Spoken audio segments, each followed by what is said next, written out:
Muslim immigration has been proving for some years to be the bit of mass migration which Europe is having the hardest time digesting. It's the hardest bit of it to absorb. My own view is that all peoples, when they travel anywhere else in the world, are going to bring a lot of the world that they have come from to the world they have come to. And that's always been the case. We recognise it. If somebody from Sweden moves to Denmark, there is a little bit of a cultural shift. If somebody from Denmark moves to Norway, there's a bit of a cultural shift.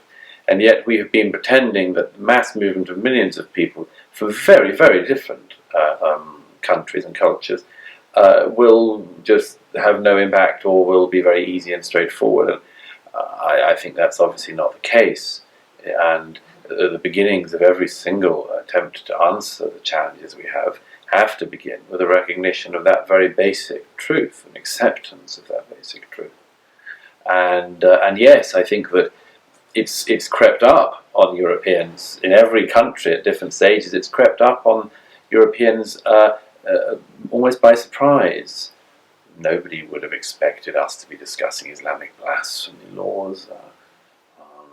We just had this decision from the ECHR the other week about the Austrian blasphemy law case, and when post-war migration started, nobody expected that, and the public were surprised at first, and we had various events like the Rushdie affair, and more people realised, gosh, maybe there is a specific issue here. But as I say, every group of people comes with their own ideas, and it just seems to be the case for Europe that Muslim migration seems to be just harder to absorb for a whole range of reasons, and therefore we need to ask deeper questions about it. You know, we have a very strong welfare system in Norway, Sweden, Denmark, but France and UK are different. US is again different, and Canada is different, and Australia is different. All of these countries have the same Muslim immigration issues. So that is proven, but when I hear the European politicians, it's almost as if they don't want to recognize the culture and value problems. Well, no, because if you recognize specific values challenges, then you've got a lot of work in front of you, haven't you? It's much easier, for instance, to pretend that absolutely everything always comes out the same way. I'm struck that politicians aren't willing to admit this, and I think it's because, of course, as I say, there are these follow-on questions. What are you going to do about it? How are you going to make it cohere? How are you going to make it work? How are you going to make the whole society rise? You know, how are you going to do all sorts of things for the future generations if this miscalculation is a miscalculation that some of us think it has been? So these are very unsettling questions, and very unsettling for politicians, because they may also be unanswerable at this stage. I mean, there's a problem. Yeah. After 9/11, George W. Bush said that you're either with us or against us. And I thought he was crazy for saying that. I thought it was too extreme. But now today I kind of have come to the same conclusion. Either you're with us or you're against us. Yes, there's an added complexity there, though, isn't there? Which is that the us is changing. Yeah. That's one of the hearts of the problem. If you say, I mean, this is, we have to confront these problems head on, and whether they're pleasant or not. And one of the most unpleasant parts of this problem is precisely this, that the us is a shifting thing that is becoming something else. So this makes the whole process of integration exceptionally hard. It's not easy, but it's possible to integrate into a society that knows what it is and tells you what it demands of you. It's very hard to integrate into a society that doesn't know what it's doing, doesn't know what it is, doesn't like much of itself, isn't quite sure about its viability or its validity, and says, nevertheless, become like us. It's pretty hard. Yeah. And of course, you also might think, well, you seem somewhat uncertain of what you are. Why should I join this losing club? Why should I join the losers? And so, yes, this is the problem. When the us changes, it's not like telling people to join the static thing. It's asking people to join you when you're on a conveyor belt going somewhere, but you don't know where. And we don't know where. I mean, the only places we can draw very, very basic lines, it seems to me. But they're so basic as to be. I mean, you can't kill people. You can't break the law most of the time, but then the laws can shift, and then there are norms that shift, and then there are institutions that don't bother much to pursue certain aspects of the law because there's another issue which is more important to them, such as the case in the UK with the so-called grooming gangs case. It's illegal to mass rape and pimp out underage girls. So how did it happen for so long? How did so many people get away with it? Because yes, there is a law against that, but there was also an evolving custom. And as the official inquiry into the Rotherham case, among others, showed, the institutions failed because the institutions didn't want to tackle the issue because they thought that not tackling it was better than tackling it. So even the things like the laws become malleable, bendable. It's very hard for, I think, Muslim reformers because they haven't had a theological alternative to point to. So Right. now, if they want to reform, they have to do it themselves, Yeah. and this is, of course, as you say, Well, I mean, obviously there's a divide between former Muslims and people who are still, to some extent, practicing Muslims, and those, of course, who are devout and believing Muslims. Obviously, along that trajectory, there are things that, I mean, it's hard to admit, for instance, there's certain things that the founder of Islam did, if you are yourself still a devout Muslim. So what are you going to do? You're going to find ways to dance on the head of a pin. You're going to work really hard to find any and every potential loophole in any text, any translation, any word, interpretation of a word. We all know that, and I suppose that I'm more sympathetic to that than some people because I think that mass apostasy is unlikely. And as long as there are people who I think genuinely are on the right side, I'm willing to give them breathing space, and I think other people should too. And I think that the discussions should be had because they will evolve that person's thinking, both people's thinking. Yes, I mean there was a rabbi in Israel some time ago who there was a specific bit of not of the Torah but of one of the extrapolations of the Torah which he decided to use as a justification for some outrage, and it was a very interesting interlude because first of all, the text he was doing had been put to bed by the religious authorities a long time ago. But secondly, absolutely everybody came down on him like a ton of bricks. I mean, from political figures to all other religious figures. I mean, he was just...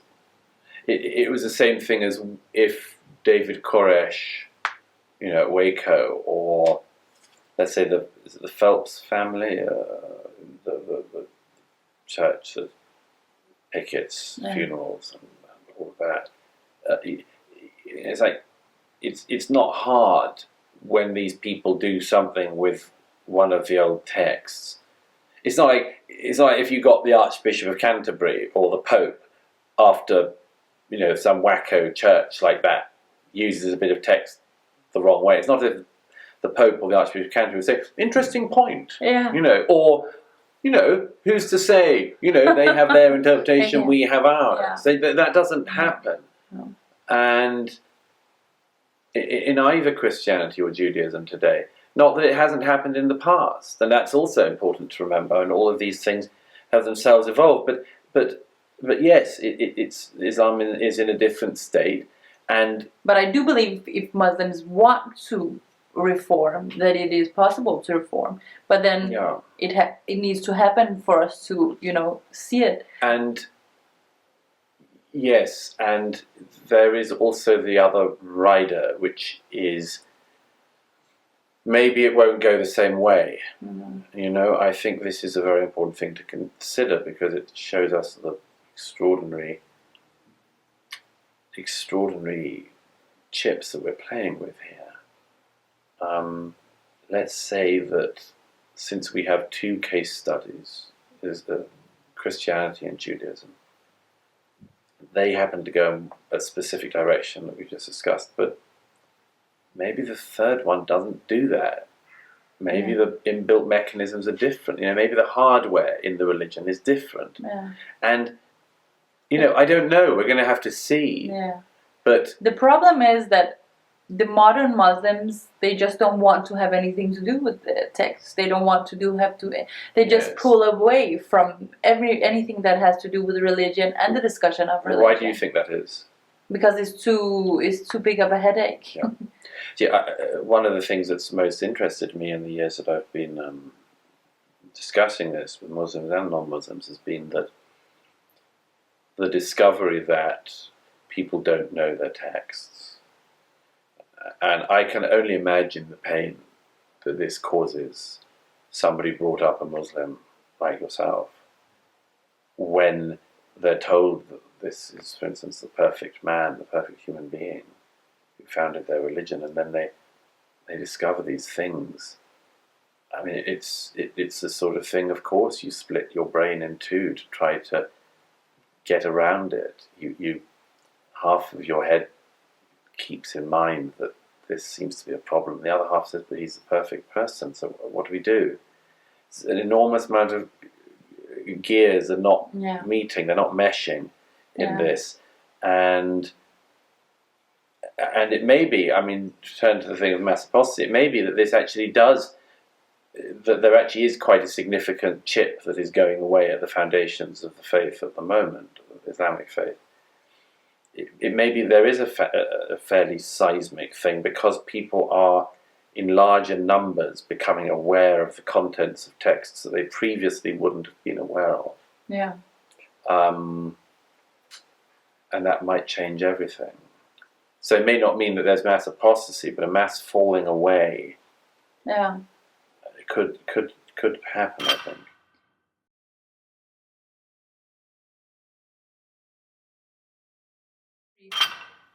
A lot of Muslim countries had some form of secularization or modernization with some rights for women and so on. And all of this was without talking about the religion, but suppressing the religion. And I don't think suppressing the religion or just not talking about the religion will help, because then if you still keep on telling yourself you're a Muslim, then people will come and say, oh, you're a Muslim, then you need to know this and that about your religion. Yes, what you describe, what I think of as the snapback effect, or the bungee rope effect, is one of the things we have to consider most, which is what if you can fall a very, very long way away from Islam, but that the pullback at the bottom is very fast indeed.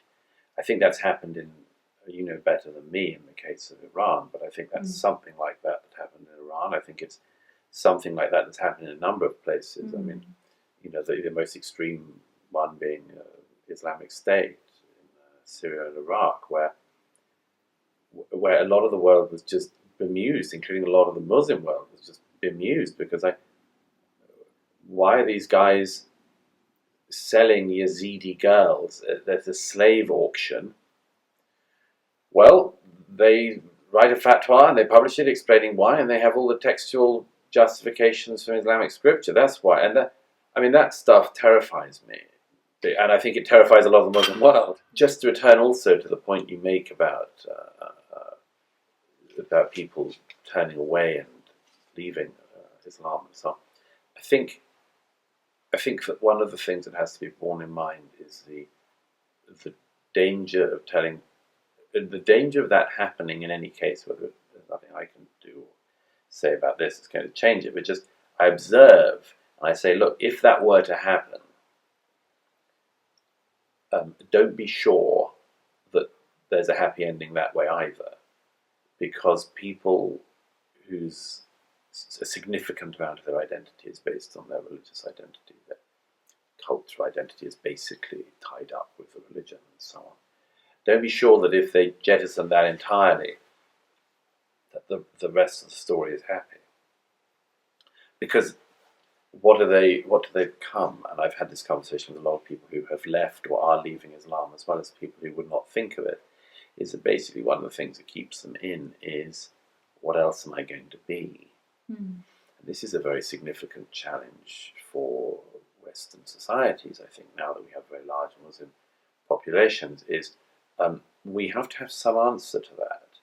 It can't be, well, you become a consumer, for instance, because that isn't enough. It can't be, well, you can watch television like everybody else and go to the mall. That isn't enough. No. So I don't say I have the answer, but we need to be aware of this. This and what challenge has surprised me the most is a lot of Muslims think that if they're not Muslims anymore, they'll become whores or do pornography all the time or something like that, because as if they don't have... That's a very common thing. It's all the way down the slide. If you don't have Islam, then it's going to go south for you. You don't have any morals and so on. And it's surprising because they live in these societies. They can see that it's not true, but still the propaganda from the religion is stronger than their own reality every day. They can see people who are not Muslims. They're not all whores. No, not all. No, I mean, it's true. I just bear in mind also that there's that very salutary story in Ayaan Hirsi Ali's first memoir, Infidel.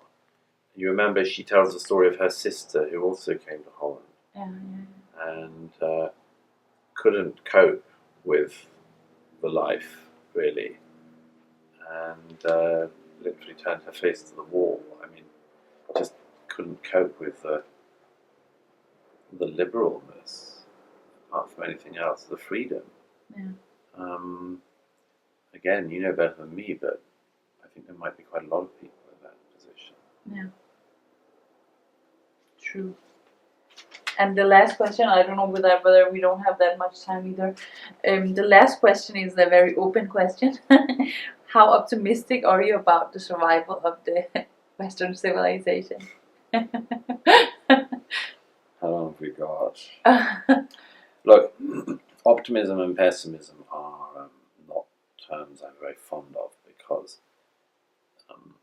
several reasons. First is that built into it is that optimism is better. Built into the whole, are you an optimist or a pessimist, is if you're an optimist, you can win. If you're a pessimist, nobody wants to be a pessimist. So that's the first thing. The second thing is, the truth is it varies day to day and country to country. We have an enormous amount in the West, unbelievable legacy, an unbelievable heritage, an unbelievable culture, of which our freedoms are a part, but not the entirety. So I don't believe that in a fair fight we lose, but I often wonder whether the fight's that fair when, for instance, we have the self-hobbling of people determined to denigrate what they come from and what they enjoy. And only to just endlessly coo about anything that isn't from the West. Yeah. And so, that's a self-imposed unfair fight. That doesn't involve any extremists or anything. That's just what we do to ourselves.